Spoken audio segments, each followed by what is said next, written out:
From First Alert 7 News, with coverage of the Permian Basin, you're watching Wake Up West Texas Extra. Good morning, everyone. Thank you so much for waking up with us and streaming with us here on Wake Up West Texas Extra, as you can see here behind Sawyer. That's her logo. Extra! 32 degrees outside this morning as we look outside. I'm just kidding. So, Sawyer, what's going on with that? What's been the situation update? So there's an outage at METAR site. So METAR basically stands for, actually, I don't know what it stands for, but it's basically the weather sites at every airport. Well, you don't know what METAR stands for? I think everyone should know. It's Meteorological Aerodrome Report. So Meteorological Aerodrome Report. What, aerodrome is like a fancy word for airport, maybe? I think it's the the station. Ah. Yes. Oh, Meteorological Terminal Aviation Routine Weather Report. METAR. Okay, that makes sense. I was going to say the first thing you said did not. It did not work. Meteorological Terminal Aviation Routine. So, but anyway, so those are at pretty much every single airport across the country, even small ones. It's basically just like a weather station, and apparently the automated ones, because there's some that aren't automated, are not working right now. Okay. Most of them are not working right now. And so if we could go to, not weather graphics, because I'm not on the correct thing. Give me like 2 seconds. We can go to weather graphics. Oh, you want to visualize what's I'm not going to do weather yet. I was just going to show you how sure. 99% of them are missing. Just to give you an idea of what we're dealing with today on this Good Friday. Good Friday to you, by the way. Happy Friday. We're here at the end of the week, heading into the Easter holiday weekend. A lot going on. Good to have you with us. But here's what Sawyer is talking about. Yes. In regards to the lack of data, which is tremendous. We have what? 1, 2, 3, 4, 5, 6, 7-ish in our area. There's 8 on the map, 9 on the map total. And those are METAR sites that comes from? Yes. Okay. Which measure more than temperature? Yeah, it's temperature, sky condition, precipitation, wind, speeds, gusts. If there's like fog or something, it'll tell you if there's fog. But yeah. And you're saying it's not just in Texas, it's all across the country? It's all across the country. If we go to our Texas map, which I have in a different area part of the show, give me 2 seconds. Let's see. Wow. Albuquerque is gone. Phoenix is gone. OKC I see a cold front. Gone. DFW is gone. Austin's gone. Shreveport is gone. New Orleans is gone. And you might be wondering, like, oh, there's colors on the map, but that's probably from the last reported data before the METARs went out, right? That legend? Yes. So it's kind of been on and off throughout the morning, through the whole first hour of Wake Up West Texas. We're completely fine. It was 69, 70 degrees and around that. And then as we hit 6 o'clock, whatever time we hit, it didn't work. Definitely interesting to see. So we took it off our little thing here for now until we get it fixed and ready to go. Yes, and there's no ETA. We keep getting like updates saying they're working on it, but there's no. Something's wrong somewhere. Hopefully not a sign of things to come for technology today. No. Because it's definitely affected us in many different ways. With the CrowdStrike failure, I worked overnight for that. That was a night. Many other issues can happen with technology. So we'll keep you posted on that if anything does develop. But Lauren, good to have you with us this morning. Good morning. Good Friday to you. Good Friday. Heading into Easter, you have decorated our set as you do for our holidays, and we do appreciate it. What do you have here?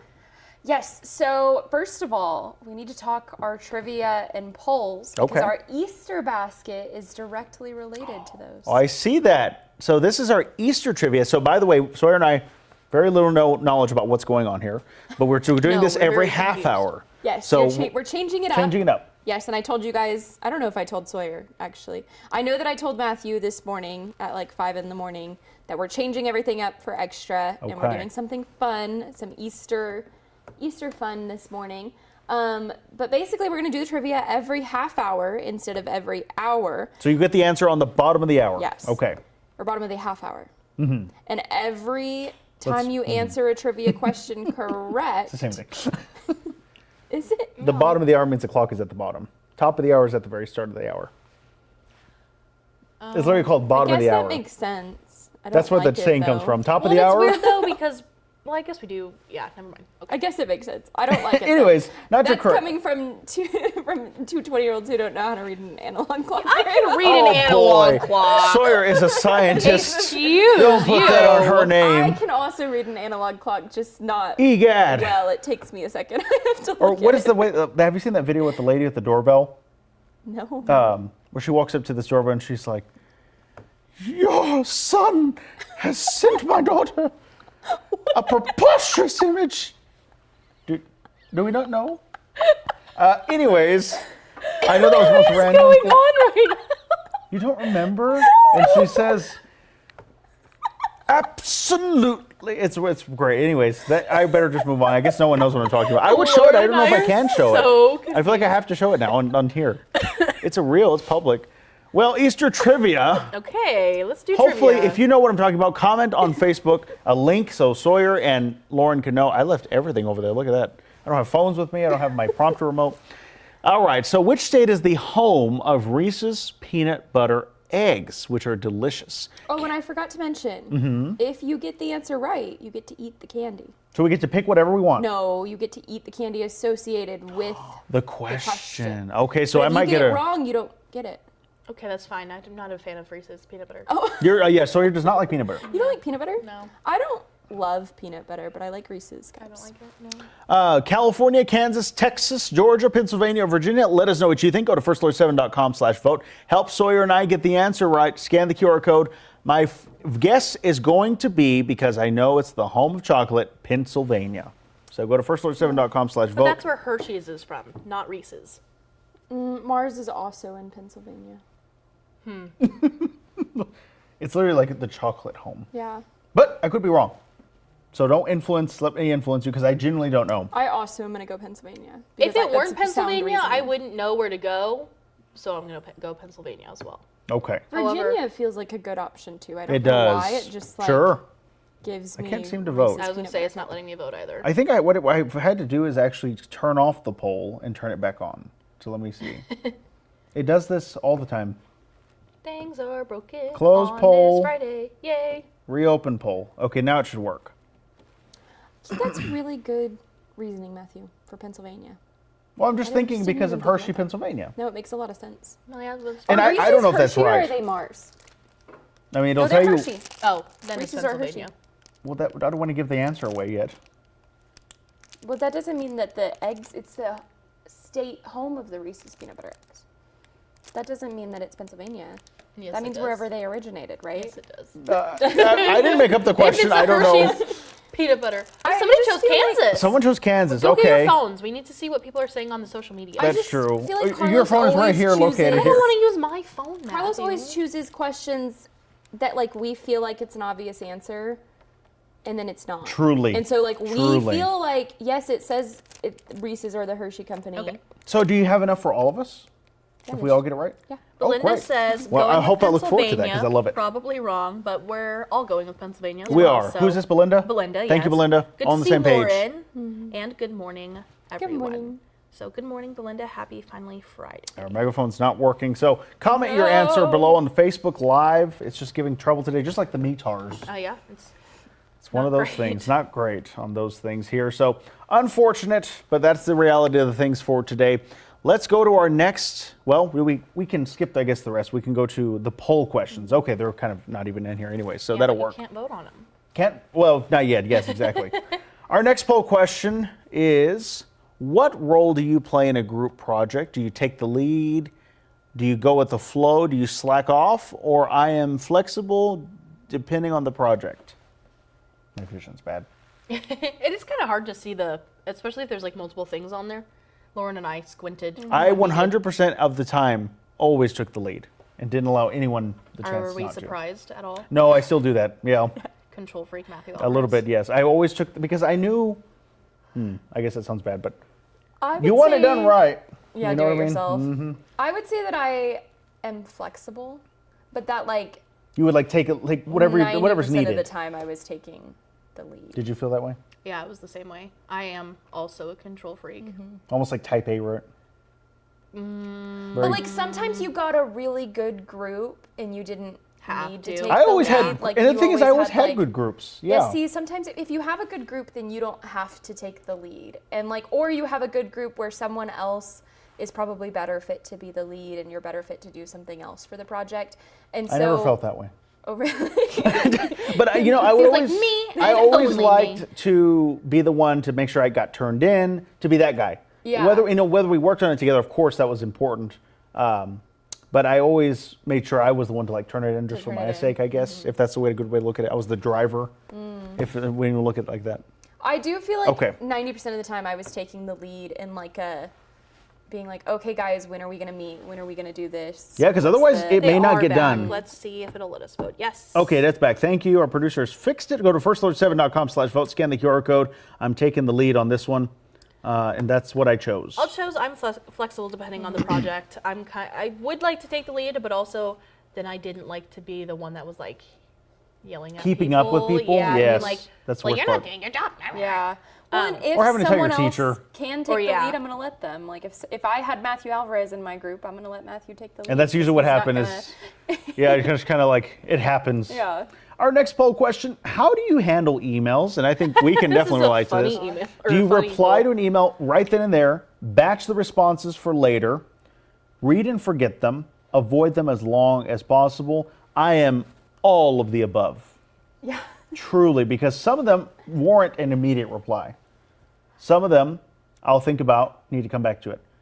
Others, I'll completely forget them. I do that with text a lot. I read them and I'm like, I'll get back to them later. Never do. People think I'm ignoring them actually. And then avoid them as long as possible. I'm trying to think of an example of when I do that. Maybe that one not as much. I don't think I do that. Before we answer, my mother's here. Good morning, Mom. Good Good morning. morning. Why is she up? It's early. 7-Eleven. She doesn't have school though. Anyway, Just pop it in as she starts her day. I guess so. It's not on here, but I may delete immediately. You do. Delete. Her inbox is empty. You're like our friend Jay Hendricks. He makes sure he keeps the ones that are important, but he deletes. Eventually, they all get deleted.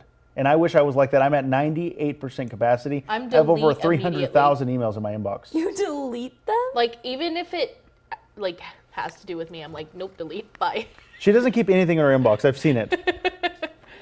I have. And I'm too worried to do that. Like I'm going to need it for No, I'm reference gonna later. need it. I like go through and like whenever it tells me that I'm at like 98% capacity, I'll delete any emails that have been there for like 2 years or more. Sure, because at that point, it's might as well just get rid of it. No, I delete mine immediately. And I guess it's different. I mean, for the news folks, we have to book things. We have to get things done. Delete? Responding. So it might be a I little need to bit see different your workflow. email. It's What do you it's mean nice and you're clean. deleting them? Like to completely deleting them to the trash immediately. as And it then I comes clear in, the trash. and then clears the trash. They're just gone. Also, do you want to see my text messages? What does it look like? She deletes them too. Oh, you don't keep them. I have My 1, dad 2, does that. 3, 4, 5, 6. He does it with his calls.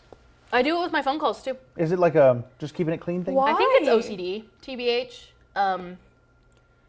I have my Did you don't- nephew, I have my best friend, I have my sister, I have my group chat with my 2 best friends, I have my group chat with my parents, I have my mom, and I have my dad, and that's it. Wow. Do you just like to see it clean? Not Yeah, built I don't up? like having to scroll clutter. through all. Yeah, I have text yeah. messages. Not bad way I to don't be. like that. I don't I like My have that. text email is a messages mess. from 2020. Nope, I don't like that. I think I have text messages from a decade ago. I probably do too, but I got this phone in 2020. No, so Oh, it's I see. 100% OCD. I'm pretty sure. But I don't like. Same with my emails. Delete. She keeps up with all of them. That's crazy. And I like read most of them, Do you ever flag them? I always use a flag feature. depending I on do. what it is. Or pin them. Some people pin. Like I'm getting a passport in a couple weeks. We have an appointment for it. That's flagged. Yeah. So That's what I do. I do so I flag don't and then I set a accidentally deadline delete for it, it. and then yeah, I'm like, okay, I need this. So if someone's reaching out for booking on maybe this show or other shows, if I can't get to it right then or I need to check my calendar, You flag it. I flag it and it lets you know which day do you That's want it smart. to remind you. If flag says, hey, your reminder's due today, check that email. That's how I keep up with everything because there's so much going on. Yeah. And I'm a very forgetful person, I am. So I get back to this. So I'm going to He's a put, very- out of all this, I typically reply immediately to emails. Our next poll question. This is fun. Who would you find the most eggs, or who would find the most eggs in an Oh, the Easter egg answer's me. hunt? I always have struggled with it. Really? It's not my strong suit. I'm too love egg analytical, so I'm trying to think too much rather than just run around. Far too analytical for Easter egg hunting. I don't know. I'll go with Lauren. I love egg hunts. I don't think Jacob. I'm quite good at them. I don't know. I don't- He never has talked about his Easter egg ventures. Easter egg I was ventures. gonna say there is one at our station today. There is. I've already started looking, and I know I don't think they're out yet. they're not out Lauren, yet. I was probably but when they get to work. I'm prepping. I'm looking ahead. Then it's obviously not going to be the Are studio. Are they out now, Spot. Carlos? Oh, okay. Honestly, they might be because it's 7 and the person that is doing So it gets here. we know for a fact they won't be in here because we're in here, in No. this room. No. The newsroom, maybe while we're out here. Well, we've done several hunts My before. mother said Lauren free this one. Yes, it's definitely. So you do well with very- that, especially with the money ones, like you talked about. Well, we do a money egg hunt every year in So my good. family. Oh. And so We were because poor. all of my We didn't parents' do children are. It was not. We didn't do it until everyone got older. And it's not like It was huge denomination. No, but it was like once like all of my siblings and I started getting like older, and we weren't like, We oh have yeah, we're bills. gonna go hunt for chocolates. Like Yeah. I'm gonna go buy chocolate. I'll just Yeah. go buy it if I. Did y'all I'm a hunt big candy for person. hard-boiled eggs? We always did those. Yeah, we did hard boiled egg. So we did like We you always dye hunt, them. and then you peel it off and eat it. Yeah. Well, we'd never hunt them. Yeah, we would. We hunt would them. obviously boil eggs, dye the eggs, whatever. Oh, you know. Oh, huh. But those would be that's what we would be used to do, ironically, the deviled eggs for Easter Sunday. Ah, yes. We You know also what did I don't that. like? This is it may be a hot take. Let me know what you think. This should have been a poll question. Do you like the cascarones? I can't stand them. Confetti eggs. They come up and smash them in the head and they explodes all over you. My cousins do that. And I don't like things in my hair. No, we've never done that. You've never done cascarones? No, and if She you did do do it, it Probably I here in think I West, will maybe it's throw more West hands. Texas Very West thing. Texas thing, I'm gonna say, yeah. oh, I can't stand Really? them. They get on my nerves because they come up and just hit. I hit don't you in like the being head. anything Yeah. in my hair. Because then it's That's stuck in fair. there until you can shower it out, and then it's all paper. It's all. It's part of the fun. No, I'm a love bit of a egg party hunts. pooper, though, honestly. I think I'm very good at them. Someone I'd like chose to think I Jacob. am. Yeah, I would say Jacob's probably. But we do them Yeah. every year. Jacob is at home. competitive, so I Yeah. feel like He's got long legs. I was so he gonna can say I make feel like he'd strides. like elbow people out of the Well, way and that's too. the thing is I have 3 siblings. There's 4 of us, and like you have to, if you want the most money, you've got to. You fight better for get it, You yeah. better like be pushing and shoving. In the first year that my boyfriend came over for Easter, we didn't tell him about like the money in the eggs, and he was just really confused why a bunch of like. I mean, they were like 17, Aggression was 18. coming out. I was like 24 at the time. Like we're all like shoving each other for Easter eggs, and he's like, what is going on? Why is this so? Should have hit him with the cascarones. Interesting. Well, and then he like, I think one of like them popped open and he saw like a dollar bill in it, and he was like, "There's money in these eggs," and so then he was like running around, and we were all. But it's never like, it's not outrageous amounts of money. It's like some of them have $1, some of them have like a couple quarters, Oh, some of them have a 5. huh.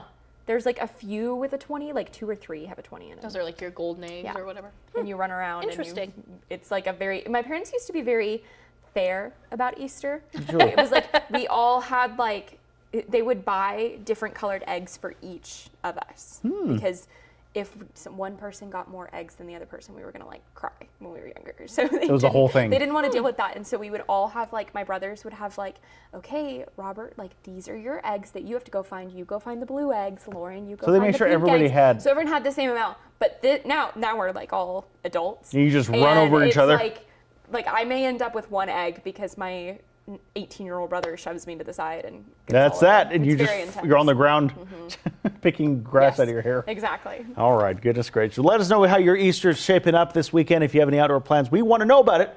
Of course, we got a lot more to come here on Wake Up West Texas Extra here in just a few minutes. So again, thank you so much for streaming with us this morning. We'll be right back in just a bit. Stay with us.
Over a 24-hour period starting in the morning of April 3rd, 1974, 148 tornadoes touched down across 13 states and Canada in an outbreak the likes of which the world had never seen and would not see again for nearly 40 years. 3 back-to-back-to-back lines of storms made it so there was never a break in the activity, and so that some areas were hit multiple times. At one point, there were 15 tornadoes on the ground at the same time, and there was at least one F2 on the ground during every 3-hour period from the morning of April 3rd through the morning of April 4th. 95 of the tornadoes reached F2 or greater intensity, with 30 reaching violent F4 or F5 intensity, and 48 resulting in fatalities. The 148 tornadoes covered a total path length of 2,598 miles. 335 people were killed and around 6,000 were injured. This outbreak stood alone in severity, longevity, and extent for 37 years, and while there is now competition from the super outbreak of 2011, the 1974 super outbreak is still generally considered to be the most significant severe weather event on record in the United States.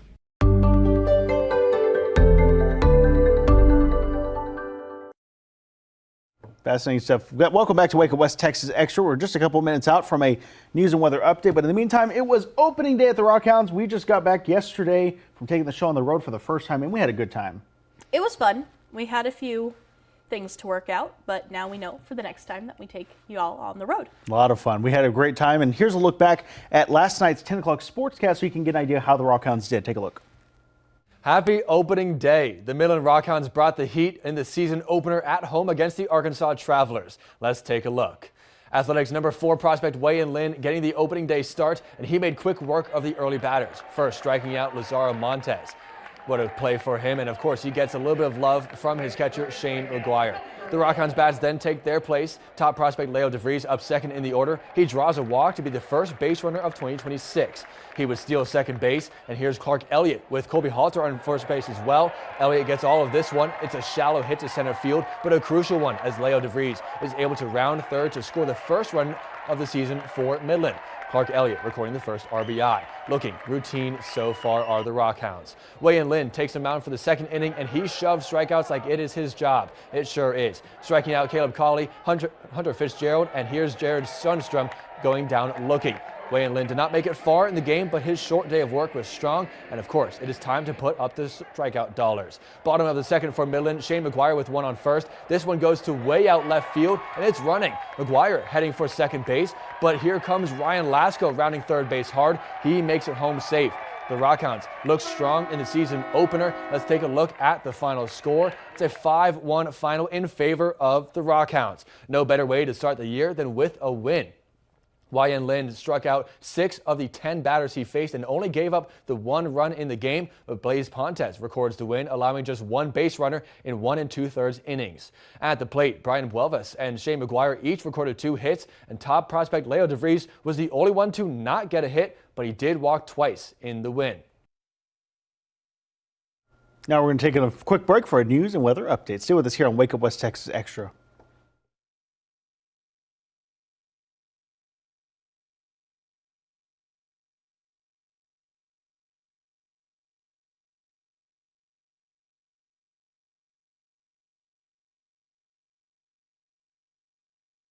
From First Alert 7 News, this is a Wake Up West Texas news and weather update. Morning, everyone. Time now is 7:26. Good to have you with us here on this Good Friday. I'm Matthew Alvarez alongside meteorologist Sawyer McElroy. Sawyer, forecast changing later on today. Yeah, you know, it is a mild to even warm start to the day across the region with isolated storms possible once again coming up this evening and into tonight. A few could be on the strong severe side, and below normal temperatures do return this weekend, continuing into the start of next week as well.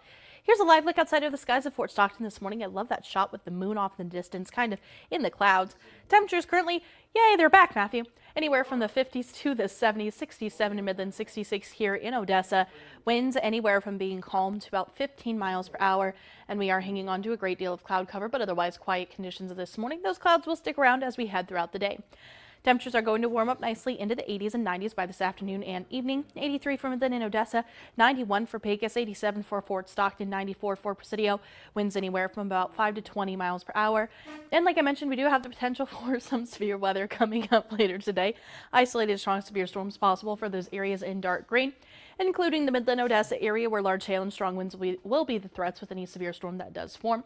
Coming up tonight, lows into the 50s and 60s, 53 overnight for Midland and Odessa, and those winds will be a little breezy as a cold front does pass through the area. Rain and storm chances continue tomorrow morning with those cooler temperatures on the way Saturday, Sunday, Monday, and Tuesday. Highs only into the 60s. Then conditions warming up slightly heading into Wednesday and Thursday with more breezy conditions expected by the middle of the new week as well.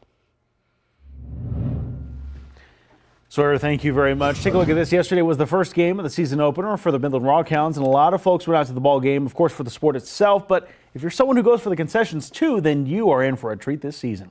A new chef has taken over the Rockhounds kitchen, and he's bringing a lot of flavor with him.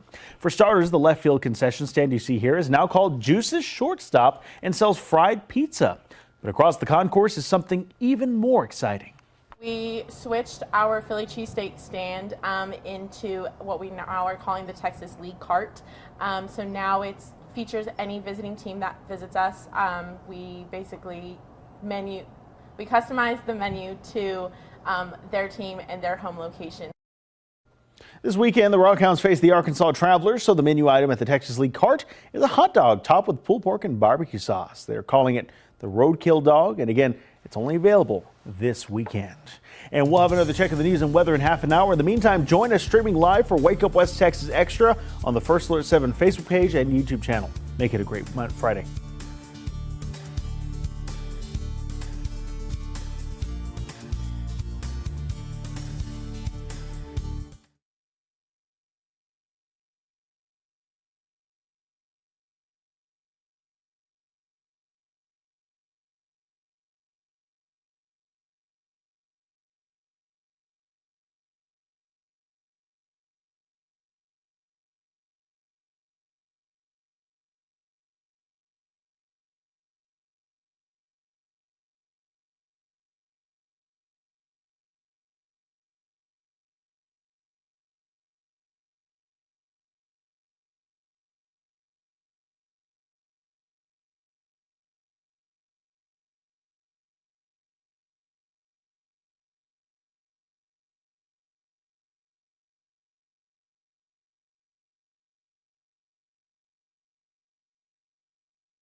Rockhounds looking.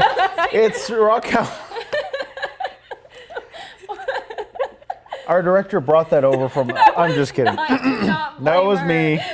Look, even it's labeled Rockhound Singer. So I was like, we need something to come back with extra on the logo. That was the day before when I made that. That was from yesterday. But we just talked about your food story. How cool is that? They're bringing all these different tastes to the ballpark now. I think that is the coolest thing ever. Nope, it's not on. Can you yell? I can't. I can't hear you. I turned it off because I was eating Whoppers and I didn't want you to have to hear me eating Whoppers.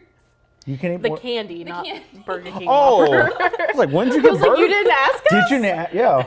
We love a good They were breakfast like Whopper. robin's egg, like the little Easter Oh, themed. those are good. Yeah, I was eating. You were trying to save our director from having to listen I to. didn't want her to listen to Yeah. it, so I turned it off. I'm sorry. Okay, back on. I know. Anyway, the Taste of the Texas League is a really neat concept. So cool. That I learned so about what yesterday. is that? So basically, they're going to have this like cart over on the side. If you ever had the Philly cheesesteak or the gourmet hot dog over there, I know. I know. My Philly cheesesteaks away. It hurts my feelings too because I did really like the Philly Phillies cheesesteak. were so But And they it said- doesn't mean that they're not going to have them. I guess they could be at another stand. They're just not at that. The pizza's part gone though, right? Because now it's a, Yes, now it's a calzone. which fried is pizza. cool.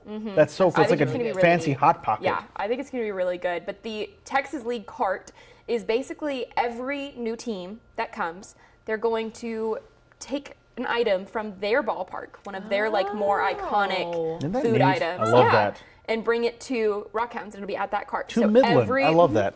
Wait, So that's every so new fun. team that comes, there will be. So That's this such a weekend. good concept. Isn't that cool? I love that. I thought it was super I'm neat. definitely going to try it out next time we go. yeah. Because normally I get my usual. Yeah, I get the same thing, but they've corn got dog. this corn dog, like the giant whole corn new dog. menu. It's supposed to be very exciting. I'm very excited about it. But yeah, the Texas League cart. So you kind of switch it up every time you go to the ballpark. Go get something They new make- from other ballparks all around. I think it's awesome. neat. They elevate the experience each and every season. This year's a big one for Absolutely. many different reasons, along with the food. They have a new Jumbotron, if you will. It's not called that, but it's a big Massive. screen. Their video screen is massive. So The board cool. Party is- patio. Party Patio is really cool. The Party Patio also has a new menu, an exclusive menu that's just to the Party Patio. It's basically like the picnic tables. If you've ever been to the Rockhounds Mm-hmm. games for picnic tables, it's basically like that, but on like a smaller scale. But it's also just like the suites, but on a bigger scale. And so like covered. in between. Yes, in between the picnics and the suites. And it's, yeah, you get your own bartender, your own server, your That's own so menu. cool. It's pretty cool. That's awesome. All right. Well, speaking of, it is, well, not really speaking know of. how you're No. gonna No, we have to do transition this. Yeah, we have to go to our Trivia! trivia. So it's Easter this weekend. Today's Good Friday.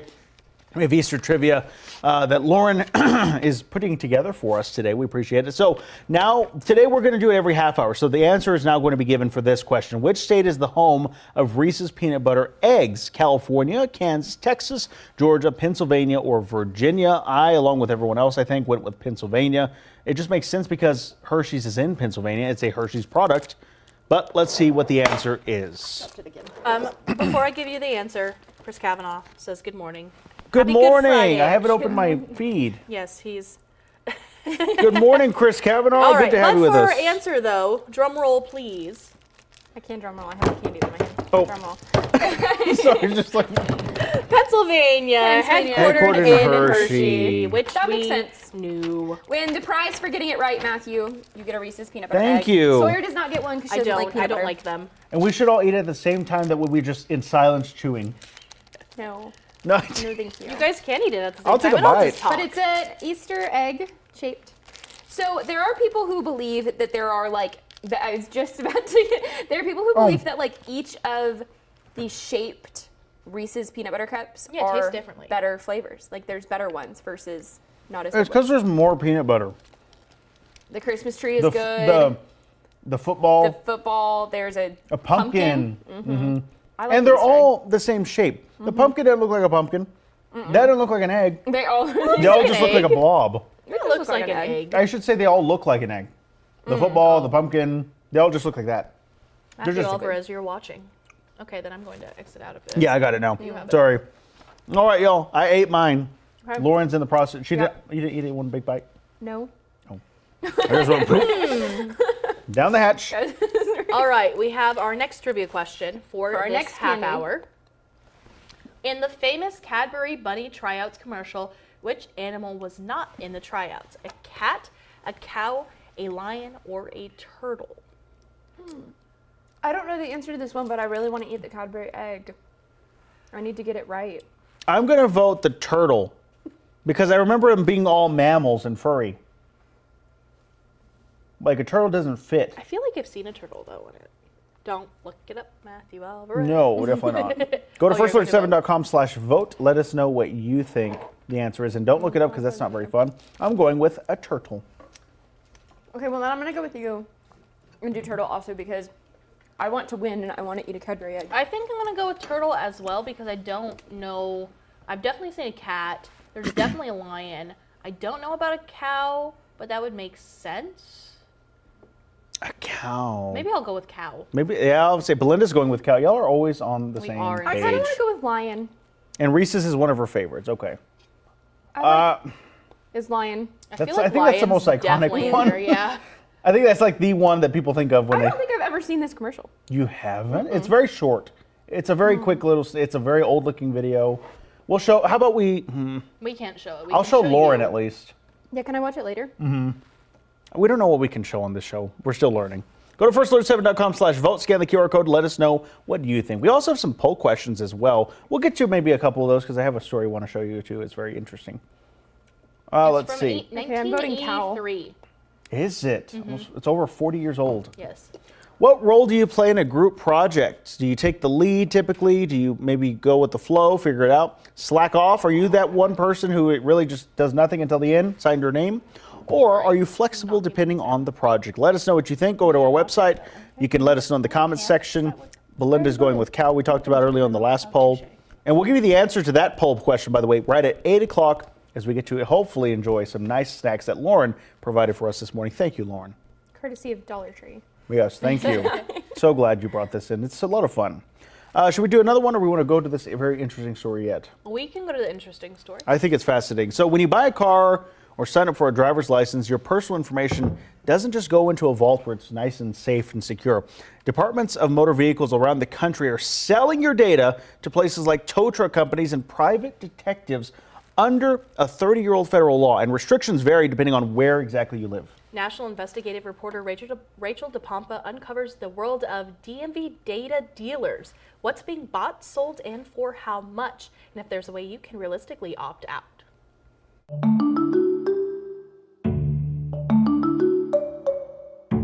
I am a mom of 6. I am a business owner and an advocate. I do balloons and event decor. It is a huge passion of mine. It's my way of bringing joy to people and like celebrations. I didn't always have that joy, right? And so I feel like it was like my outlet to bring it to others.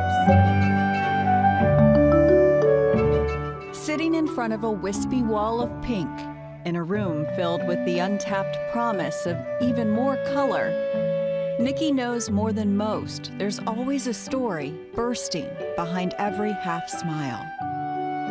So, my journey is rough.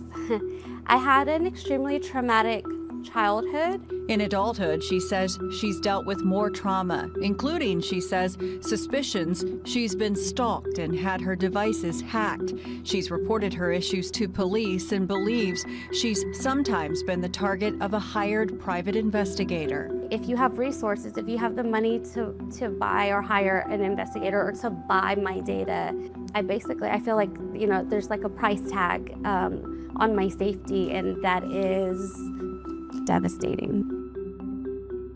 Depending on where you live, we've discovered private investigators, government agencies, car insurance companies, police, towing companies, auto dealers, and data brokers could have access to your personal information through the Department of Motor Vehicles.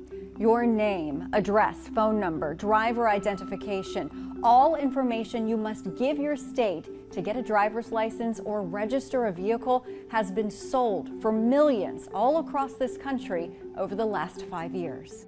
It's actually allowed because of a law with privacy in the name, the Driver's Privacy Protection Act, or DPPA. The federal law was passed in 1994 after the murder of actress Rebecca Schaefer.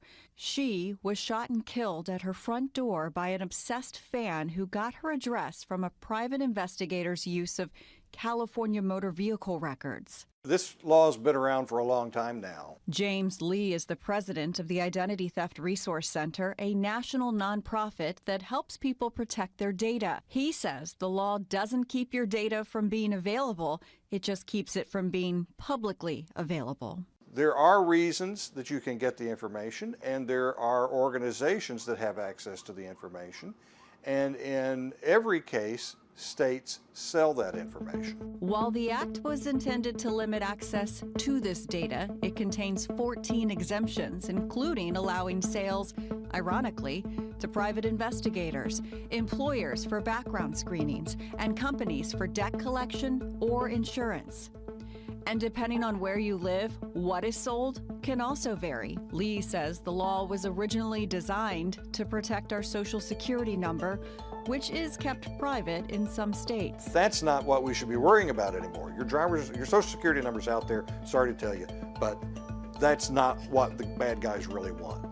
But your driver's license, now that's valuable to them. We contacted the DMVs from all 50 states to find out how much money they make from these records. We also asked if you could opt out, who can buy this information, and what each state does with the money. As of early October, 35 states gave us hundreds of documents to sift through, some revealing for the very first time just how much money they are collecting from providing driving information to companies. In fiscal year 2024, these 23 states collected a total of at least $282 million. Of the states that gave us records, Georgia took in the most money, more than $53 million last year, followed by California's $49 million. Indiana collected $25 million. Ohio, $20 million. Some states wouldn't tell us how much money changes hands without charging us money. Michigan said it would cost more than $81,000 to find out how much money it collects from dealing data. New York tried to charge us nearly $2,000. And Virginia told us it doesn't have any records of how much money it collects, and figuring that out would cost us up to $1,000. Many of the DMVs contend they don't sell information. They say they're allowed under the DPPA to charge a fee to cover the cost of maintaining the records. But those fees vary greatly from state to state. Some charge data buyers $5 to $10. Some states have contracts with large companies and charge thousands to pull hundreds of reports all at once. Rich Robertson is one of the people who gets access to those driving records. I, as a private investigator, have access to this information. I am subject to audit. The Motor Vehicles Office can come in at any time and ask me why I ran that particular search. I have to have insurance. I have a contract with MVD that's that thick. He's been a private investigator in Arizona for 25 years now. Before that, he was a journalist, and he remembers what it was like before the DPPA was passed. Back 30, 40 years ago, anybody could walk into the MVD and get a copy of somebody's driver's license. He says the federal law is working and that Arizona also has its own strict privacy rules. He says the state could audit him or pull his license if he abused the system. He uses DMV databases to get names, addresses, dates of birth, and driving records so he can help in prosecutions, work with victims, and protect children. Just recently, I got a guy exonerated from a criminal charge because I was able to access motor vehicle records out of Illinois. Robertson says people don't want their personal information out there, but at the same time, they're demanding more safety. They want their handyman who comes to their house. They want their babysitter. They want their child care center. They want their Little League coach. They want all these people backgrounded to make sure that their children are safe. Backgrounding means digging into your private information.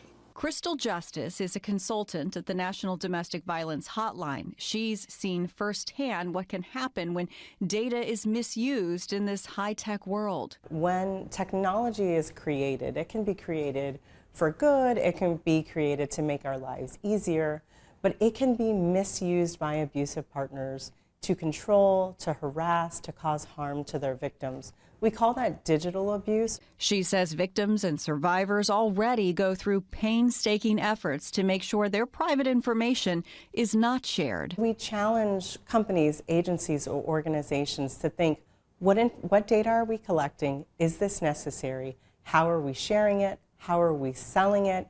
DPPA came into being at a time when we were talking about somebody walking up to a DMV office and requesting a piece of paper that had driver's information on it.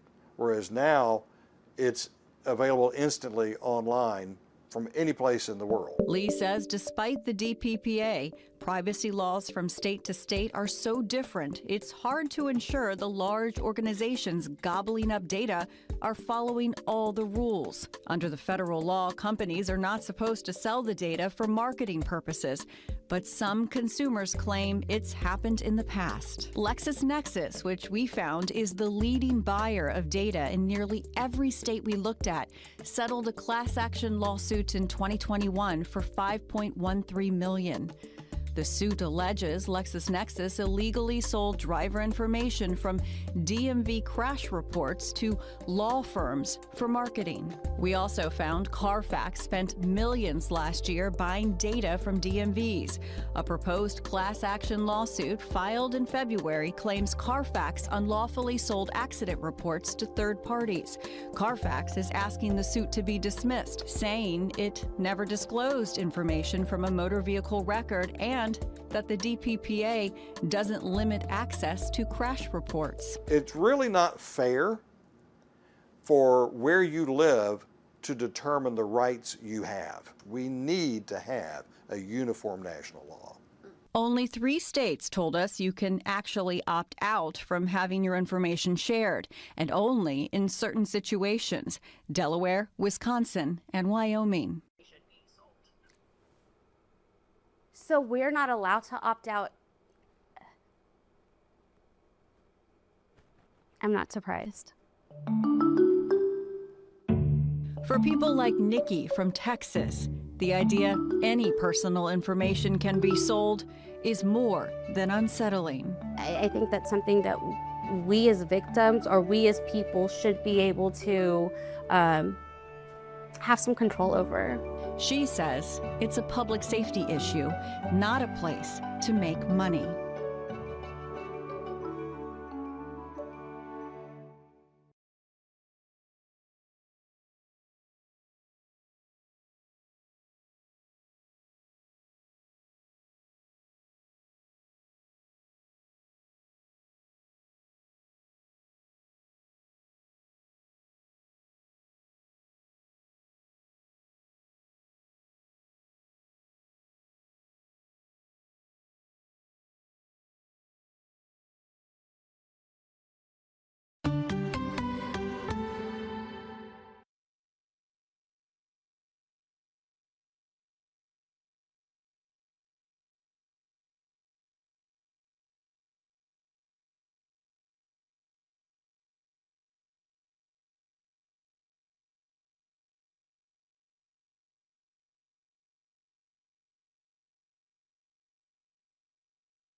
From First Alert 7 News, this is a Wake Up West Texas news and weather update. Morning, one time now is 7:56. Good morning to you. I'm Matthew Alvarez here alongside meteorologist Sawyer McElroy for a check of the forecast. Sawyer, good morning. Yeah, good morning, Matthew. Happy finally Friday. Here's a look at our First Alert weather headlines. Isolated storms will be possible coming up later today. A few on the strong to severe side below normal temperatures as we continue through the week. Here's a look at those current temperatures as you head out the door this morning. We are seeing those temperatures ranging from the 50s to the 70s. 67 in Midland, 66 in Odessa. Those winds anywhere from being calm to 15 miles per hour. And we are hanging on to a lot of cloud cover this morning, but otherwise quiet conditions. Temperatures through today are going to still be on the warm side with highs into the 80s and 90s across the region. 83 for Midland and Odessa, 91 for Pecos, 87 for Fort Stockton, 91 for Presidio, and winds anywhere from about 5 to 20 miles per hour today. Strongest winds expected across the Permian Basin. Here's a look at that severe weather outlook for today. Isolated strong severe storms will be possible for those areas highlighted in dark green, including the Permian Basin into the Trans-Pecos, where large hail, strong winds, and even a tornado or two cannot be ruled out, especially across far northeastern portions of the area. Coming up tonight, lows into the 50s and 60s as we head into our Saturday. 53 for Midland and Odessa, and those winds are going to be touch breezy as a cold front does approach the region. Temperatures will drop from the 80s today to the 60s Saturday through Tuesday with some more rain and storm chances as we head into the new week as well. Sawyer, thank you very much. We'll begin with your first alert, where during the 89th legislative session, Railroad Commissioner Chair Jim Wright established the Stop Theft Task Force. Chairman Wright organized the task force to combat high-volume oil field theft right here in the Permian Basin. STOP stands for State Task Force on Petroleum Theft, an issue that's become increasingly challenging for the industry. Since its launch in 2025, the task force has learned a lot about the complexities of the issue. They've also developed strategies for the legislature to consider in 2027. That theft has resulted in big impacts for the industry. And you also got to remember, what is oil and gas to Texas? It's really the foundation of our economic success. It's what makes Texas what it is today, which is the leading state when it comes to our economy. According to the Railroad Commission of Texas, stealing petroleum products impacts over 40% of operators. For the latest news, log on anytime to our website. That is firstalert7.com. And be sure to join us streaming live right now to the First Alert 7 Facebook page and YouTube channel for Wake Up West Texas Extra. In the meantime, we'll see you in half an hour. Keep it right here on First Alert 7.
From First Alert 7 News, with coverage of the Permian Basin, you're watching Wake Up West Texas Extra.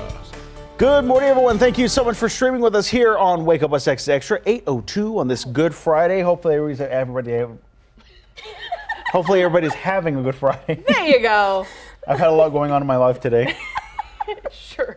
Now we're locked in. I hope you're having a good Friday as well. Starting off this morning, feeling pretty good outside. Our temperature, I wonder if it's working in. Is your meter on? It should be working, yes. Okay, let's try it. I know, it's a Moment. word. Okay, the new time temperature is ready to flip out. Look, Sawyer. Magic.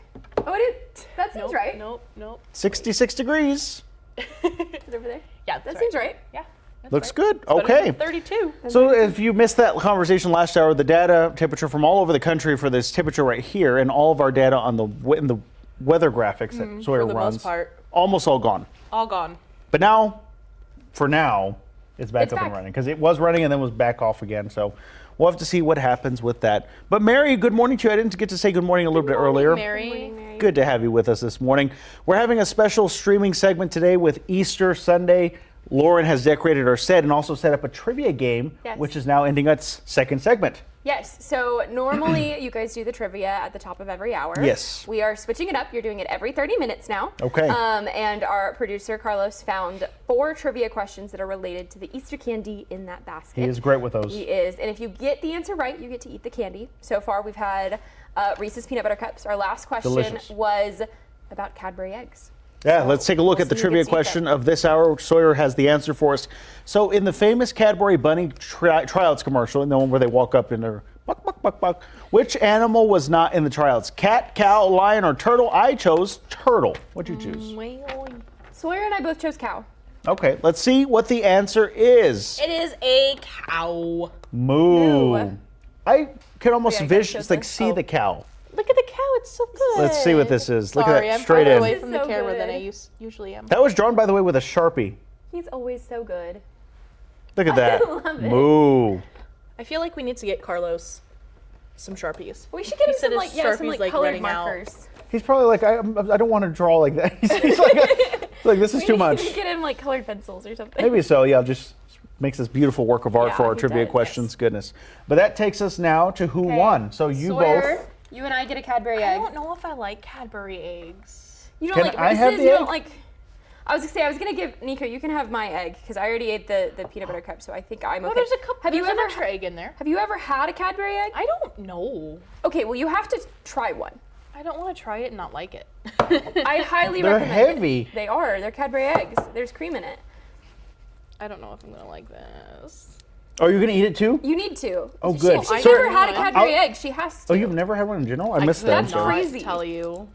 Okay, it does like you need to be careful. Can we zoom in like that shot you had a while ago? You need to be careful. It does like there's stuff inside. There's cream inside. and it will it will like if you're not careful. Don't I just needed to warn you. Are you zooming? Sawyer's first Cadbury egg Nico. experience. They're delicious. And it's orange. Ew. It's like Easter. No, it's actually delicious. It's delicious. I don't like orange. Awesome. Give it a try. Give it a try. Wait, I don't like things. This is my mom's favorite Easter candy. So good. She is the one who like taught us how to have them. We eat them every Easter. My mom loves Cadbury eggs, and so she's taught her children to love Cadbury eggs as well. Why is yours that color? This is amazing. Aren't they good? I love them. Very good. It's been such a while since I've had What them. are your thoughts? I don't know. Not bad, right? Not I don't bad. know. Hold on. I want to eat the whole thing, but I'm, don't want to be that guy. I don't think my. I don't know. Hold on. She's like hiding herself from the camera. This is the yolk, Let's see. Oh, but that's delicious. Let's look at fun facts about Cadbury eggs while you eat your Cadbury egg, Sawyer. Sorry. Fun facts. We'll do the whole thing at one time. Okay, Sawyer, do you know what year Cadbury cream eggs were invented? Yes, she's trying to eat. No. They were invented in 1875. Wow. And Does it say that on so here? the reason, Probably. Matthew, why yours was orange and Sawyer's was not, Sure. they're different colors. How Awesome. many colors are included in the original bundle of eggs? There are Mine has orange in it. Too. four different colors. Awesome. The Cadbury egg. I didn't know that. Orange I thought one's they bomb. were all like one color. That was delicious. There is orange in this. It Really? doesn't taste orangey though. No, it doesn't taste orangey. No, it's just There's cream. just the color. Yeah. Genuinely, you just need one of those. Yeah. Fills you up just like that. So according to Google, the reason there is colored dye in the middle of Cadbury eggs, it first happened as an accident, and they kept it just because it was a special surprise. It only happens to 1 out of 5 eggs that there's color in them. So it And was it represents my the egg. yolk of an egg. No, mine And has Sawyer's orange. It was has orange. special. Mine has orange in it too. We're Can't see what special. I'm gonna do. But mine was more orange, I think. And also, She's like, sure. let's see. Whatever makes you feel better. True or false, are Cadbury eggs available all year? I want to say they're not. They are seasonal, huh? They are seasonal. That's Peeps why you can get all year Peeps you can get all year. with different varieties. Yeah, there's different like kinds. The Cadbury egg you could only get once a year, which is because my mom loves Cadbury eggs, and we only get them during Easter. They're very good. It's the only time we get Excellent Cadbury egg. Enjoy some. It was decent. Yeah, they're good. Surprisingly good, right? It's just got a lot going on. Yeah. You kind of have to work your way through it. It's not fun do. doing it on camera either. No. You kind of just want to snack on it like watching TV. Please clip that for later. And I will. That's going in the archives for sure. Let me get some water here. I know. I need my Powerade now. So we have our next candy. All right. If you're not full yet, because we've eaten a lot of candy this morning.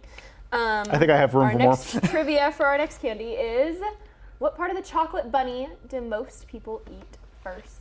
I hope the ears. I eat the ears first, so I would assume. I'm definitely don't. an ears bunny eater. The patas. Like upside down. What? Right? The little at the bottom? No? I've never done that. Is that even an option? Or I guess the feet, yeah. You eat it upside down? Yeah, as far as I remember, it's been a long time since I had one. So you're talking about the little ones, right? Like that are flat Like and they these kind of like. No, well, these are the little ones. These are. That's what I'm talking I wasn't about. going Yeah, to buy those. Wait, are every these one the of- marshmallow filled ones? These are the marshmallow filled Oh, ones. these are my Oh. favorite. Just eat them now. Didn't want to. I didn't want to get like full on like chocolate bunnies because those that'd be like 4 different. I'm chocolate talking about the bunnies, one, they're but- like wafer crackers and they're flat. Wafer cracker. Or like, What are you I'll- talking let me about? pull it up. Let me pull it Like up. a I'm Kit talking- Kat? Are you thinking of a bunny Kit Kat?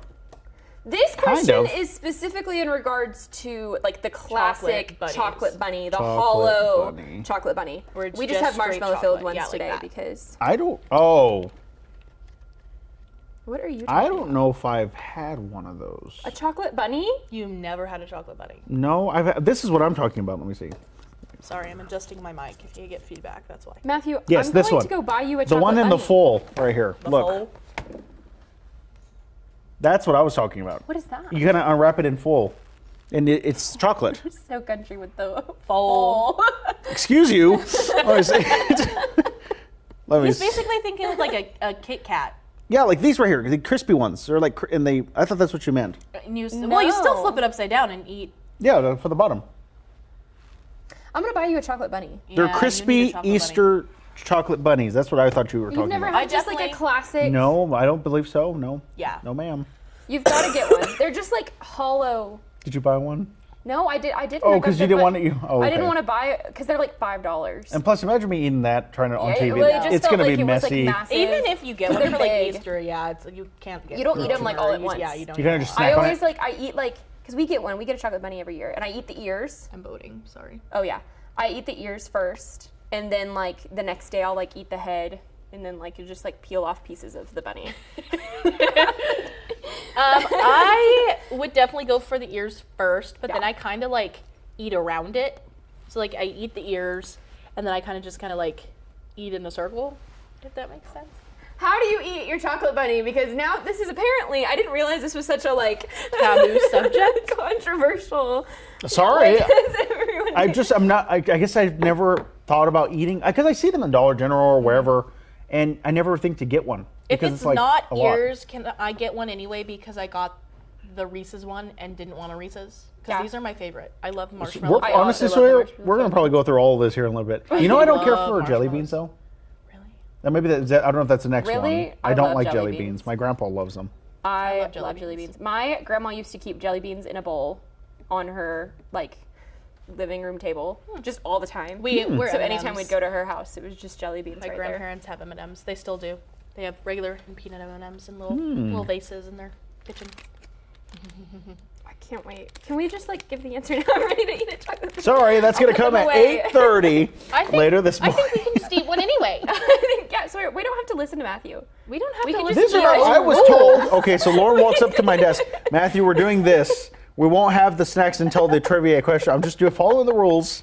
That's all I'm doing. I but I love forgot a that good I chocolate marshmallow bunny. A chocolate marshmallow bunny is my favorite. Those too. and the Santas, the chocolate marshmallow Santas. Yeah. I will Chocolate literally get covered marshmallows boxes of just them in and general. just eat them. I love marshmallows. Yeah. Me too. Yeah, I love marshmallow. So hopefully we all get I like the answer right. Wait, Malamars. Sawyer, why'd you pick feet? I know I chose ears. You must have accidentally hit it. Accidentally clicked it. It was the right answer, Sawyer but and yeah. I picked ears. We think that's the correct answer. Okay, we'll see what the answer is coming up at 8:30. Go to first37.com/vote. Let us know what you think. In the meantime, let's a lot more time, I guess, for coming up in just a little bit to talk more about what to expect as well. We have our other polls. Oh, that's right. We have more poll questions. Where are you going? I guess we can do those in just a little bit. I don't know. Should I do them? Yeah, just so I can bring everything pulled up. I want to get to weather history, then we'll go to polls, and then I want to get a recap of the Rockhounds game last night. All of that coming up right after this quick break. I think for time's sake, it'll work out nicely. We won't go anywhere. We'll be right back in just a couple minutes.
Over a 24-hour period starting in the morning of April 3rd, 1974, 148 tornadoes touched down across 13 states and Canada in an outbreak the likes of which the world had never seen and would not see again for nearly 40 years. 3 back-to-back-to-back lines of storms made it so there was never a break in the activity, and so that some areas were hit multiple times. At one point, there were 15 tornadoes on the ground at the same time, and there was at least one F2 on the ground during every 3-hour period from the morning of April 3rd through the morning of April 4th. 95 of the tornadoes reached F2 or greater intensity, with 30 reaching violent F4 or F5 intensity, and 48 resulting in fatalities. The 148 tornadoes covered a total path length of 2,598 miles. 335 people were killed and around 6,000 were injured. This outbreak stood alone in severity, longevity, and extent for 37 years, and while there is now competition from the super outbreak of 2011, the 1974 super outbreak is still generally considered to be the most significant severe weather event on record in the United States.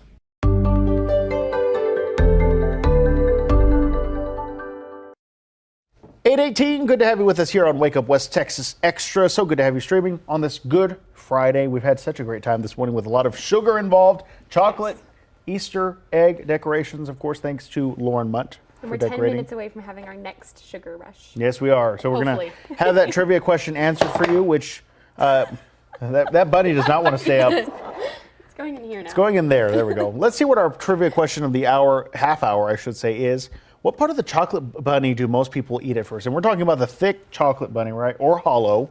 That's the chocolate bunny that everybody thinks of, Matthew. Yeah, I guess it's just I guess so. We're talking about. The ears, the face, the tail, or the feet. I went with the feet, and y'all went with the ears. Yes, we went with the ears. Mm-hmm. Jacob Brandenburg says you have to go for the ears. Yes, what he did did. Christopher Kavanaugh say? Much love, cousin. Happy Good Friday. Thank you for joining us, by the way. So does Mitch Stay Ready says, Happy Friday, cousin. All right. Thank you very much streaming with us this morning. Now, talking about another big topic, yesterday we took our show on the road for the very first time to Momentum Bank Ballpark for ahead of the Rockhounds season opener against the Arkansas Travelers. The game went well, to say the least. For ahead. What happened? We were just mm-hmming at the same time. Oh, y'all, Jinx. Jinx, Yeah. Anyway, but yeah, it was a really good time. It was a lot of fun. We got to hang out there all morning long. I was there at 4:30 in the morning. You were there much longer than we were. Yes. Yes. I was exhausted by the end of it, but we had so much fun, and we got to learn a ton about the Midland Rockhounds and what their season's going to hold this year. Absolutely, which has a lot in store for sure. And speaking of, First Alert 7 Sports Director Jensen Young gives us a sneak peek, or look back, I should say, at the game, how it went. I clipped this from last night's 10 o'clock newscast so we could all enjoy it here. Take a look. Happy opening day. The Midland Rockhounds brought the heat in the season opener at home against the Arkansas Travelers. Let's take a look. Athletics number 4 prospect Wayan Lin getting the opening day start, and he made quick work of the early batters, first striking out Lazaro Montez. What a play for him, and of course he gets a little bit of love from his catcher Shane McGuire. The Rockhounds bats then take their place. Top prospect Leo DeVries up second in the order. He draws a walk to be the first base runner of 2026. He would steal second base, and here's Clark Elliott with Colby Halter on first base as well. Elliott gets all of this one. It's a shallow hit to center field, but a crucial one as Leo DeVries is able to round third to score the first run of the season for Midland. Clark Elliott recording the first RBI. Looking routine so far are the Rockhounds. Wayan Lin takes the mound for the second inning, and he shoves strikeouts like it is his job. It sure is. Striking out Caleb Colley, Hunter Fitzgerald, and here's Jared Sundstrom going down looking.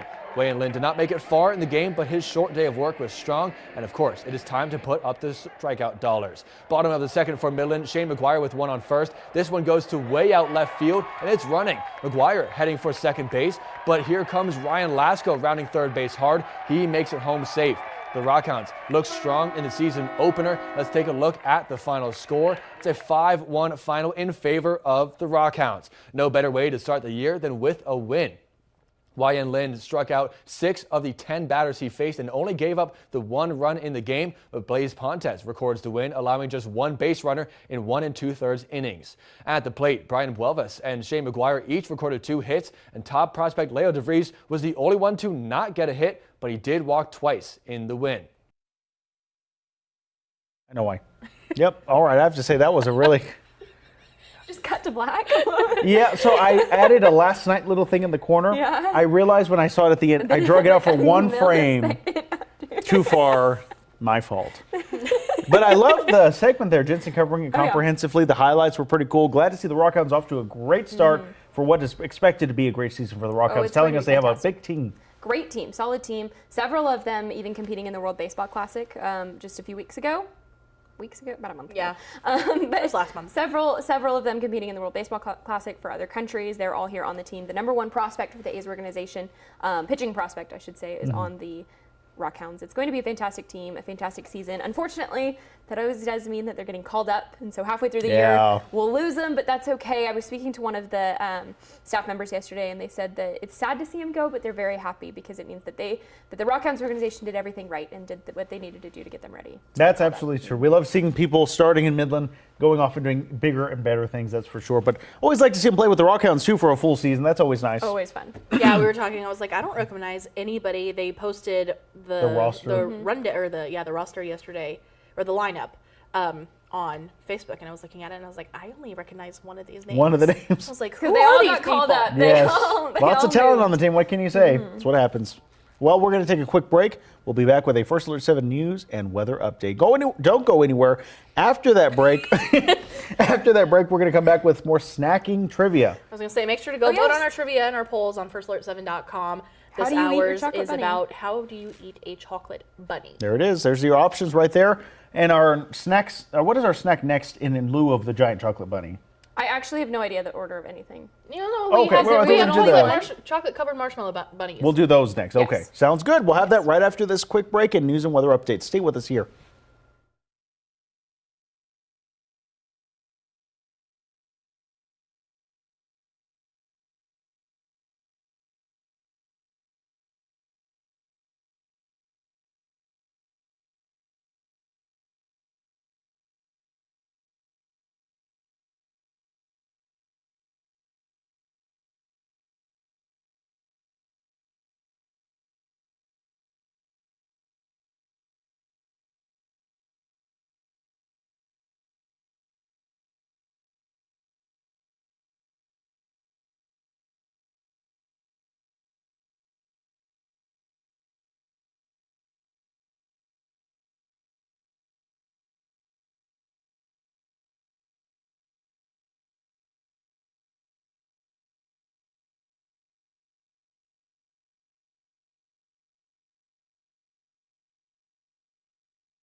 From First Alert 7 News, this is a Wake Up West Texas news and weather update. Morning, everyone. Time now is 8:25 on this Good Friday. Good to have you with us here. Meteorologist Sawyer McElroy is with us here with a look outside. Sawyer, how's it looking? Oh, boy. Yes, here's a look at our First Alert weather headlines. Isolated storms coming up later today. A few could be on the strong to severe side. Below normal temperatures do return for the weekend and into next week as well. Here's a look outside of the skies of Pecos this morning, where we are continuing to hang on to a great deal of cloud cover, and those temperatures sitting anywhere from the 50s to the 70s, 67 in Midland and Odessa, 55 in Pecos, 72 currently in Presidio. Winds anywhere from about 5 to 10 miles per hour, and we are hanging on to a lot of clouds across the region, but otherwise quiet conditions for now.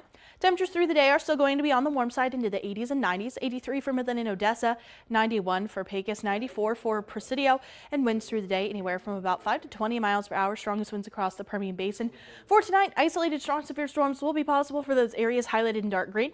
That does include Midland, Odessa, and Big Spring as well, where large hail and strong winds will be the main threat with any severe storm. Coming up tonight, still going to see those scattered showers and thunderstorms as a cold front does pass through the area. Lows dropping to the 50s and 60s and breezy with the passage of that front. Looking at that First Alert 7 10-day forecast, we are going to see much cooler temperatures coming up Saturday through Tuesday with highs only into the 60s. Then a little bit warmer by the middle and end of next week, but still not too far off from where we should be for this time of year. Sawyer, thank you very much. We're tracking crime in Odessa now, where police need your help in identifying burglary suspects caught on camera. Take a look. Officials say that around 2:30 Sunday morning on March 22nd, these people broke into a home on Boulder Avenue near Tanglewood. There, they took cash along with other property. If you recognize them, call Odessa Crime Stoppers at 333-8477. In Midland, Crime Stoppers asking for your help in tracking down this man here, wanted for assault on a public servant. He's 27-year-old Kawal Livario. If you know anything about him or where he may be, reach out to Midland Crime Stoppers at 694-8477. We have your first alert now on that chemical fire erupting at Permian Basin Containers back in July of 2024 in North Odessa. Earlier this week, Texas Attorney General Ken Paxton announced that he is suing the company and related entities for violating Texas environmental laws and putting public health at risk. The fire caused their chemical containers at PBC to explode and release toxic substances into the air, soil, and groundwater. Paxton says PBC ignored repeated orders from the Texas Commission on Environmental Quality, or TCEQ, to contain the contamination.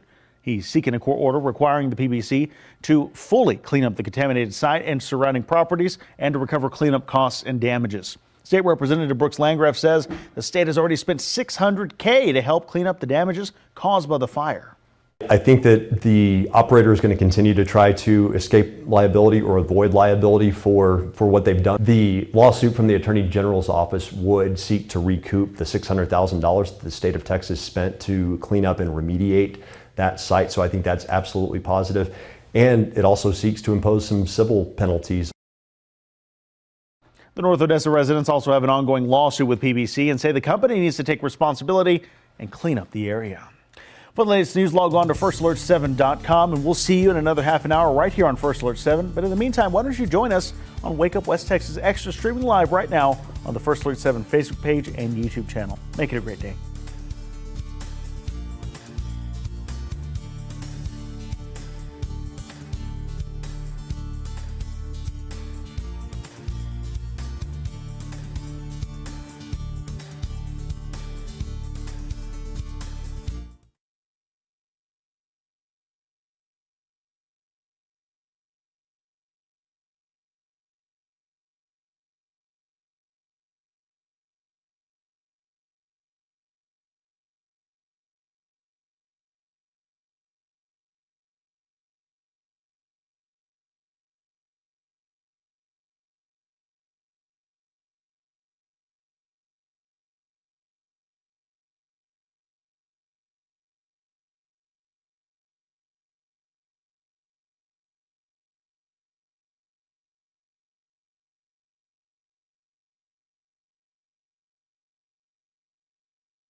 Time now is 8:32. Glad to have you with us. Time now for our trivia of the hour. Where's Lauren? I just want to mention, we're having a little egg hunt here. So that's where she is. And Sawyer got a golden egg. So Lauren's hunting somewhere. Yes, Lauren is looking for golden eggs because they contain not candy prizes, they contain fun prizes. Professional awards. Workplace awards. Oh, this is like, hold on, ready? What about it? Egg ASMR. Oh, okay. Thank you for that, Sawyer. That was very Hopefully unusual. That was enjoy. Yeah, I like the golden egg, though. That's pretty cool. Nice start to the day, right? I saw some of the other big eggs and I was like, oh, these aren't the golden eggs. And then just walking and saw one, and I was like, ah! You found the egg, Gary. There you go. Well, congratulations. Let's go to our trivia question of this one here. I'm curious to see what it is. What part of the chocolate bunny do most people eat first? The ears, the face, the tail, or the Matthew feet? Alvarez. Because I was thinking of the crispy ones, which we're about to have, actually. Well, kind of. No, we're not. The These are marshmallow. marshmallow But that's cakes. kind of like the texture and the size that I was thinking of. But let's see what the answer is, even though Lauren's running around searching. Let's zoom in. All right. It is the ears, and our director, Carlos, made a wonderful drawing of producer, Carlos. He could probably direct too. He's a jack of all trades. Did a lovely bunny missing his ears because they were eaten off. Because they're eaten off. I love that. Fantastic. Yes, Sawyer has a golden egg tour. Golden goose. Okay. All right. Wonderful. Congratulations. So now we can... You don't get one. Oh, because I chose the feet. Just kidding. I'll be nice. You can have one. Thank you. My goodness. I'm confused where the other one went. There should I'm be confused four. where Did Lauren is. Take it? I'm pretty sure she was hosting I the hope show her mic with us. is not hot. Oh, wait. I We think should our bring it director out. would let us know. We should bring up mic 6 and see what's going on. Don't bring up mic 6. Oh, Oh, okay. she turned it off. She's... Okay, let's see what this tastes like. I hear her giggling. So here's my bunny rabbit. Lauren, did you find one? No, I'm searching still. Oop. We're in the middle of a show, if you want to join us. Of your segment, actually, that you came up with. It was ears, Lauren. Just to say It was that. ears, yes. I know, I already ate my chocolate. So in honor of them, eating the feet first. Cheers. Cheers. Mm. Wow. It tastes kind of manufactured. Fantastic. It tastes weird. Mm-mm-mm. Mm-hmm. Mm-hmm. Mm. All right. No, I'm still chewing. Sorry. Fantastic. That was good marshmallow. Part of a balanced breakfast, I suppose. It kind of tastes weird. I don't like it. It's got an interesting marshmallow. It's the marshmallow, I think. That's what it is. Mm-mm.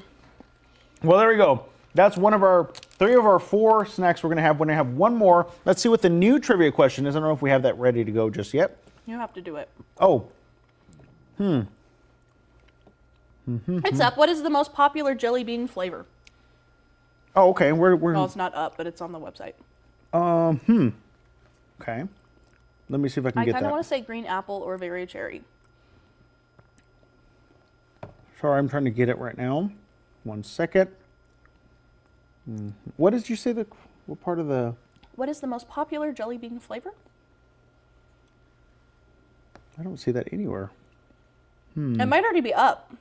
Or no. I don't know. Is it hidden? I see it here, but I don't see it. Like, to bring it on air, I don't see it. Well, goodness. Let me see real quick. I'm checking. I guess I can work on that in the meantime, but we have an interesting story for the time being. When you buy a car or sign up for a driver's license, your personal information doesn't just go into a vault and sit there. Departments of motor vehicles around the country are selling your data to places like tow truck companies and private detectives under a 30-year-old federal law, and restrictions vary depending on where you live. And national investigative reporter Rachel DePompa uncovers the world of DMV data dealers, what's being bought, sold, and for how much, and if there's a way that you can realistically opt out.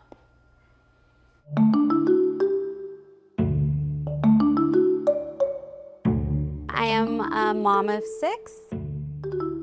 I am a business owner and an advocate. I do balloons and event decor. It is a huge passion of mine. It's my way of bringing joy to people and like celebrations. I didn't always have that joy, right? And so I feel like it was like my outlet to bring it to others. Sitting in front of a wispy wall of pink, in a room filled with the untapped promise of even more color, Nikki knows more than most. There's always a story bursting behind every half smile. So, my journey is rough. I had an extremely traumatic childhood. In adulthood, she says she's dealt with more trauma, including, she says, suspicions she's been stalked and had her devices hacked. She's reported her issues to police and believes she's sometimes been the target of a hired private investigator. If you have resources, if you have the money to buy or hire an investigator or to buy my data, I feel like, you know, there's like a price tag on my safety, and that is devastating. Depending on where you live, we've discovered private investigators, government agencies, car insurance companies, police, towing companies, auto dealers, and data brokers could have access to your personal information through the Department of Motor Vehicles. Your name, address, phone number, driver identification, all information you must give your state to get a driver's license or register a vehicle has been sold for millions all across this country over the last 5 years. It's actually allowed because of a law with privacy in the name, the Driver's Privacy Protection Act, or DPPA. The federal law was passed in 1994 after the murder of actress Rebecca Schaefer. She was shot and killed at her front door by an obsessed fan who got her address from a private investigator's use of California motor vehicle records. This law's been around for a long time now. James Lee is the president of the Identity Theft Resource Center, a national nonprofit that helps people protect their data. He says the law doesn't keep your data from being available, it just keeps it from being publicly available. There are reasons that you can get the information, and there are organizations that have access to the information, and in every case, states sell that information. While the act was intended to limit access to this data, it contains 14 exemptions, including allowing sales, ironically, to private investigators, employers for background screenings, and companies for debt collection or insurance. And depending on where you live, what is sold can also vary. Lee says the law was originally designed to protect our Social Security number, which is kept private in some states. That's not what we should be worrying about anymore. Your Social Security number's out there, sorry to tell you, but that's not what the bad guys really want. But your driver's license, now that's valuable to them. We contacted the DMVs from all 50 states to find out how much money they make from these records. We also asked if you could opt out, who can buy this information, and what each state does with the money. As of early October, 35 states gave us hundreds of documents to sift through, some revealing for the very first time just how much money they are collecting from providing driving information to companies. In fiscal year 2024, these 23 states collected a total of at least $282 million. Of the states that gave us records, Georgia took in the most money, more than $53 million last year, followed by California's $49 million. Indiana collected $25 million. Ohio, $20 million. Some states wouldn't tell us how much money changes hands without charging us money. Michigan said it would cost more than $81,000 to find out how much money it collects from dealing data. New York tried to charge us nearly $2,000. And Virginia told us it doesn't have any records of how much money it collects, and figuring that out would cost us up to $1,000. Many of the DMVs contend they don't sell information. They say they're allowed under the DPPA to charge a fee to cover the cost of maintaining the records. But those fees vary greatly from state to state. Some charge data buyers $5 to $10. Some states have contracts with large companies and charge thousands to pull hundreds of reports all at once. Rich Robertson is one of the people who gets access to those driving records. I, as a private investigator, have access to this information. I am subject to audit. The motor vehicles office can come in at any time and ask me why I ran that particular search. I have to have insurance. I have a contract with MVD that's that thick. He's been a private investigator in Arizona for 25 years now. Before that, he was a journalist, and he remembers what it was like before the DPPA was passed. Back 30, 40 years ago, anybody could walk into the MVD and get a copy of somebody's driver's license. He says the federal law is working and that Arizona also has its own strict privacy rules. He says the state could audit him or pull his license if he abused the system. He uses DMV databases to get names, addresses, dates of birth, and driving records so he can help in prosecutions, work with victims, and protect children. Just recently, I got a guy exonerated from a criminal charge because I was able to access motor vehicle records out of Illinois. Robertson says people don't want their personal information out there, but at the same time, they're demanding more safety. They want their handyman who comes to their house. They want their babysitter. They want their child care center.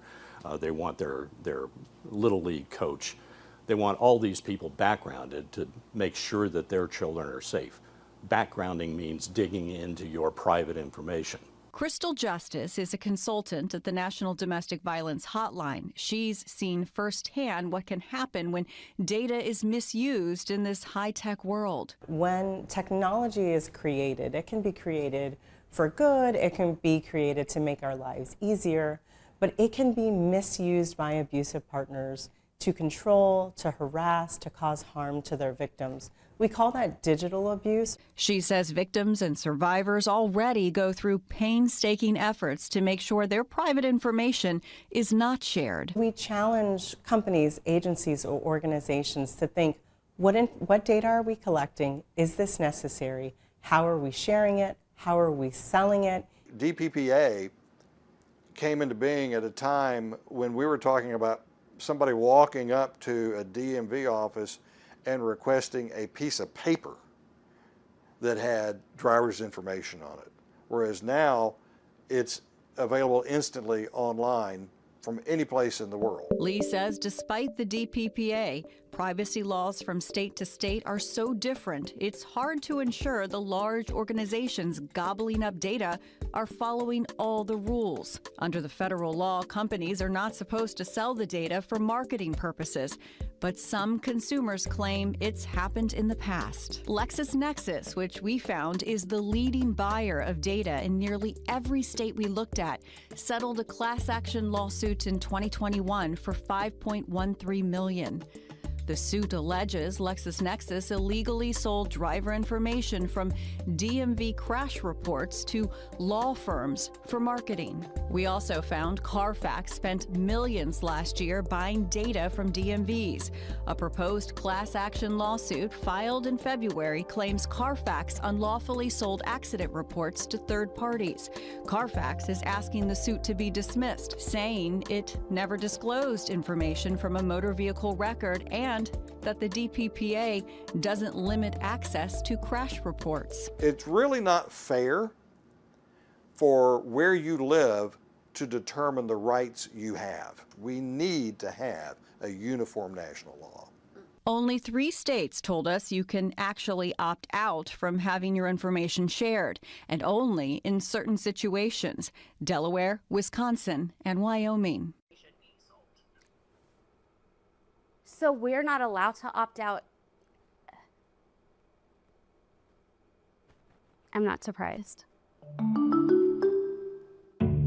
For people like Nikki from Texas, the idea any personal information can be sold is more than unsettling. I think that's something that we as victims or we as people should be able to have some control over. She says it's a public safety issue, not a place to make money.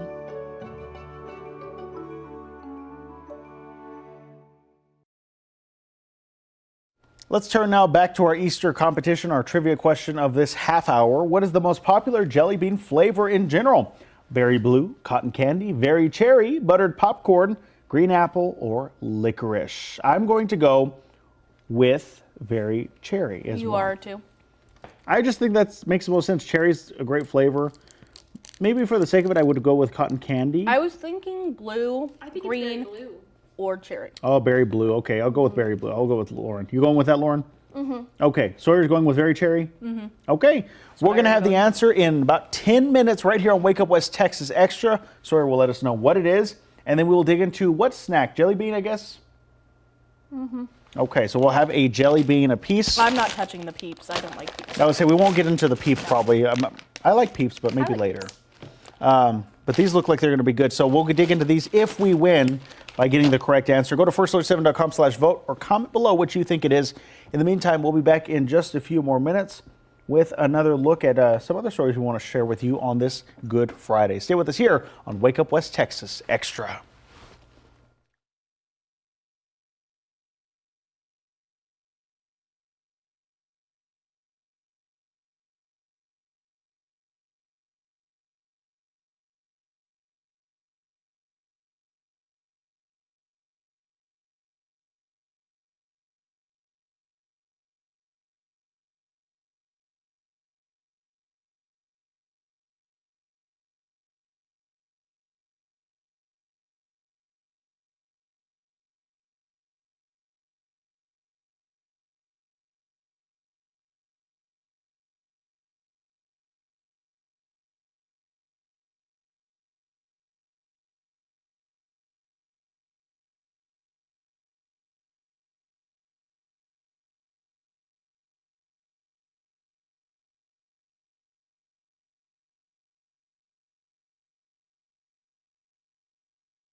From First Alert 7 News, with coverage of the Permian Basin, you're watching Wake Up West Texas Extra.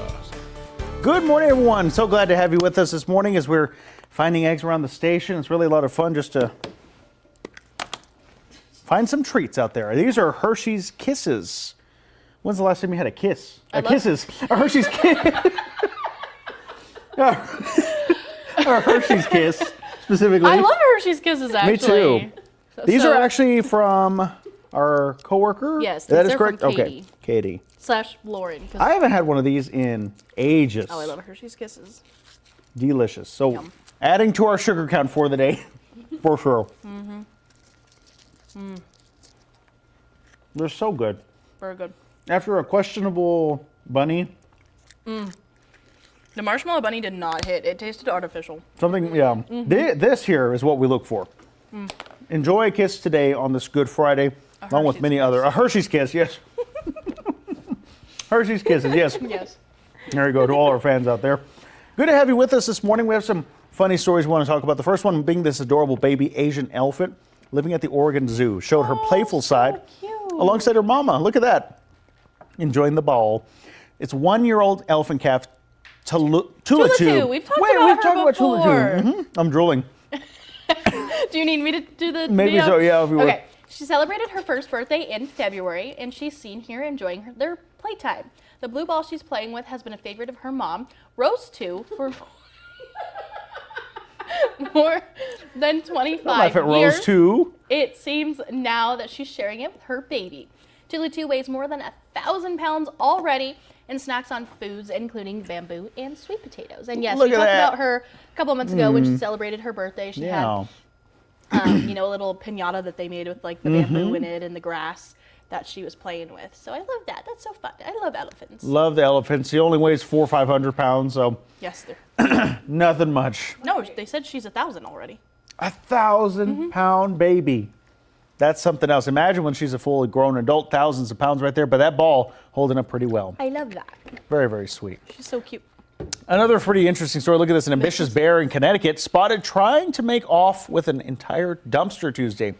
The mama bear is seen lifting the dumpster's lid and taking a closer look inside while her cubs run around in the background. She then pulls the huge trash container towards nearby woods, trying to get away with it. The Department of Energy and Environmental Protection warned that residents in the area could see bear activity increase in the spring as the animals seek out food, and that mom definitely hit the jackpot. I love that. That's so fun. Really, However, really nice. I don't know if she ended up taking it into the woods because it looks like Probably she stops not. kind of by the truck or the van or whatever it is. I'm sure eventually they got shooed away by those nearby. Yes. So I'm glad that at least she had a little treat there for a little bit, and the cubs were enjoying a good time out as well. I love that. Well, we've got a news and weather update coming up in less than a minute now for our TV viewers on First Alert 7. We appreciate you streaming with us here on Wake Up West Texas Extra, this Good Friday and Easter edition. We will have the answer to the half-hour trivia question and dig into some jelly beans, I think, for at least a few of us. We'll have that coming up a little bit later. But stay with us here on Wake Up West Texas Extra.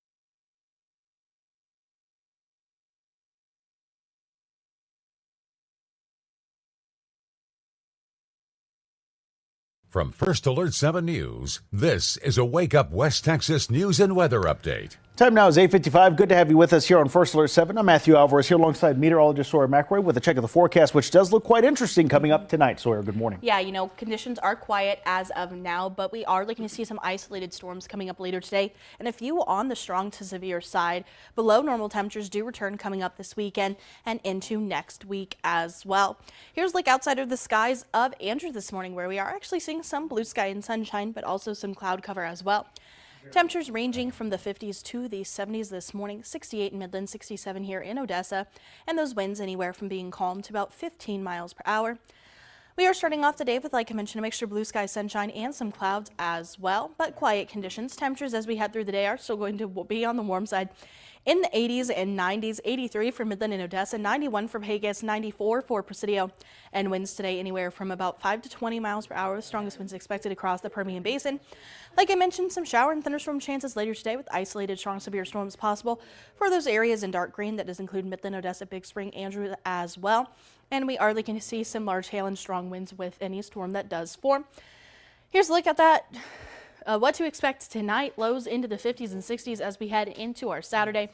53 for Midland and Odessa, and still looking to see some showers and thunderstorms as we head through the overnight hours as well as a cold front does pass through the area, and that it's going to make for some breezy conditions. Looking ahead to that First Alert 7 10-day forecast, temperatures are going to drop down into the 60s coming up through Tuesday before temperatures warm into the 70s and 80s as we head into next week. Let's try crime this morning in Midland, where Crime Stoppers need your help in finding this man who's wanted for assault on a public servant. This is 27-year-old Coal Calabario. If you know anything about where he is, you're asked to reach out to Midland Crime Stoppers at 694-8477. Much lighter news now in our community. Hendrix Heroes. Do you know someone who deserves to be recognized as a Hendrix hero?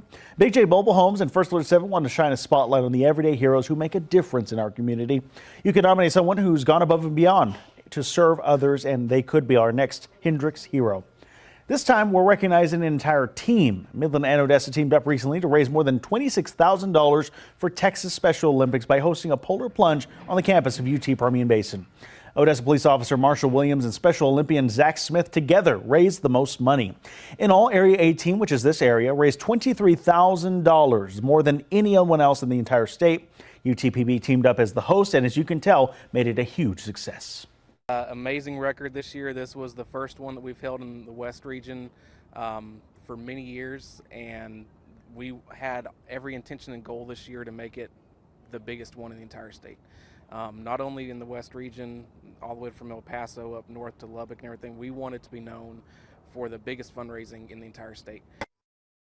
Williams and Smith also carried the torch for the Polar Plunge. Smith will be completing and competing in the softball competition at the Fall Classic State Games. Yes, they. I feel like they competed to see who could raise the most money, and they both worked together and to meet their goals, and it was fantastic. Both Marshall and Zach are this month's Hendrix Heroes. Congratulations to them. You can nominate a Hendrix Hero by going to firstalert7.com. For the latest news, log on to firstalert7.com, like I mentioned as well. But also, tune in to First Alert 7 News at noon with myself and meteorologist Sawyer McElroy. Until then, make it a great Good Friday.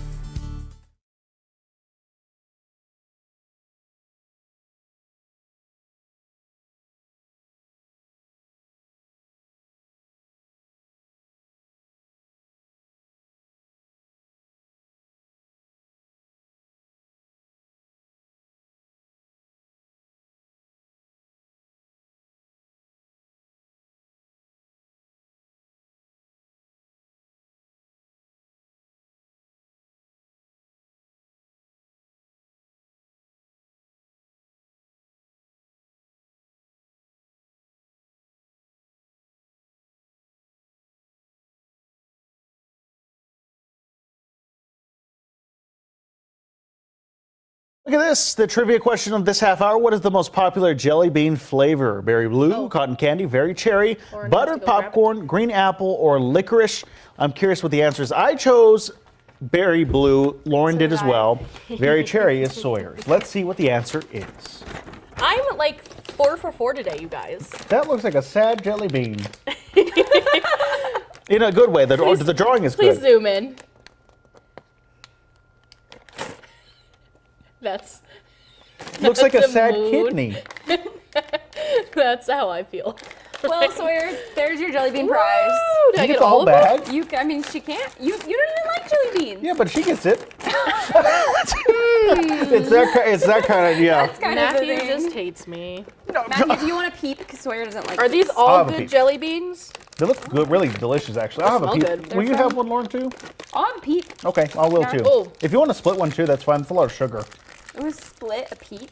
They're kind of hard. Yeah. How are you going to split a peep? I'm health conscious, Lauren. Why is this hard? 5 other They're things hard? of candy.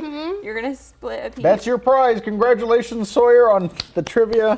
It's hard. Sawyer, Lauren and I are splitting the peep. I get the top part. Okay. Get the head. You don't like peeps? No. Sugar. Why don't you like Well, peeps? I They're love like marshmallows. covered in sugar. Don't follow our dietary standards for the mornings. This is Wake Up West Texas Extra.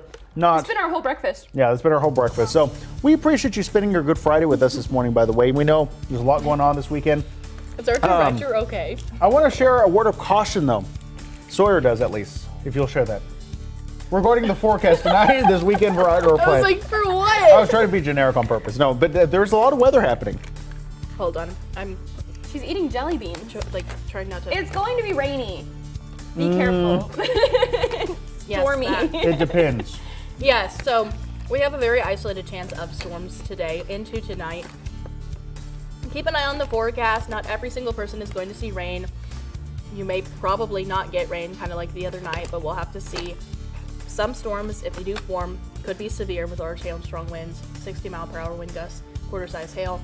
Which, if you don't know what that means, go back and watch our First Alert 7 severe weather preparedness week. Yeah, they're still on Facebook, week. yeah.